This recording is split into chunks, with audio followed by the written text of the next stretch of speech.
Welcome to The Explainer. So today, we're going to dig into the story of a real technological underdog. We're talking about a system that was so clunky, so backward, you'd think it was a massive mistake. And yet, this clumsy giant ended up winning one of the most critical battles in all of history. This quote right here, the sky is big and the airplane is small, it just perfectly sums up the #1 problem in air combat back in the day. It wasn't about who had the fastest planes or the biggest guns. No, it was an information problem, a huge one. How on earth do you find the enemy in this vast, empty sky? Right, so let's jump to 1934. This is when Great Britain finds out just how big this problem is. And let me tell you, the answer was terrifying. They decided to run this huge air defense exercise, to see how ready they were. And the results? Well, they were a complete disaster. 70% of the attacking bombers sailed right through to their targets in London. No one even saw them. But here's the truly chilling part. When they talked to the bomber pilots afterward, they all said this same thing. They never saw a single defending fighter. Not one. The exercise laid it bare. Britain was wide open, completely defenseless against an air attack.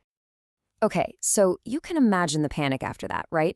This catastrophic failure kicks off this desperate search for any solution. They pull together a special committee to investigate everything they can think of, from cutting-edge physics to stuff that honestly sounded like it was straight out of science fiction. Get this. The committee was even ordered to look into rumors of a German death ray. Seriously. The job fell to a Scottish physicist named Robert Watson-Watt. Now, of course, the death ray was total nonsense. But Watson-Watt gave the task to his assistant, a guy named Arnold Wilkins, who quickly did the math and proved it was impossible. But then, he added this little note. He said, while a death ray won't work, a powerful radio wave could, in theory, be bounced off an airplane, and you could detect it when it came back. And just like that, an idea was born. And what's just mind-blowing is how fast they moved on this. Look at the timeline here. In February 1935, they prove it can be done. By June, they have a system that can see a plane 27 kilometers away. By the end of 37, 3 stations are running perfectly. And by early 1938, a whole coastal chain is built and in the hands of the RAF. We're talking 3 years, from a basic experiment to a full-blown national defense network. This wasn't a slow and steady project. It was an all-out sprint. So what did this system they built in such a hurry actually look like? Well, it was called Chain Home, and let me tell you, it looked nothing like the slick, cutting-edge tech that other countries were working on. To be blunt, it was a clumsy, static, almost prehistoric-looking giant. And when I say giant, I mean it. The system used these gigantic steel towers, 110 meters tall. That's as tall as a 37-story skyscraper. And they weren't going anywhere. They were permanently fixed in concrete all along the coast. The whole reason they had to be so massive was because of the system's incredibly long 12-meter radio wavelength. It just needed huge antennas to work. And if you look at the comparison here, the contrast is just, wow. Take the German Freya radar. It was mobile, it was way smaller, and it used a much shorter, much more precise wavelength. By just about every technical spec you can think of, the British system looked completely third-rate, almost hopelessly out of date. So, this brings us to the big question, right? Why on earth would Britain intentionally build what looks like a third-rate system? It's not like they didn't know better technology was possible. They'd already invented the key to it. So why build this? Well, the answer? It's a stroke of absolute strategic genius. See, the answer isn't about the tech itself. It's about a philosophy, a really powerful one that put being ready now ahead of being perfect later. Watson-Watt and his team basically lived by this idea. The best is the enemy of the good. They made a very deliberate choice. Instead of chasing a perfect system with experimental new parts, they decided to build something with reliable, off-the-shelf radio components that they knew worked and that they could build right away on a massive scale. So instead of a precise radar beam that scans the sky, Chain Home acted more like a giant floodlight. It just bathed the entire English Channel in this continuous wall of radio energy. And what did that mean? It meant that instead of having some perfect, super advanced system still sitting on a drawing board, they had a real working system with fully trained crews ready to go the moment the battle started. It was good enough, and more importantly, it was there.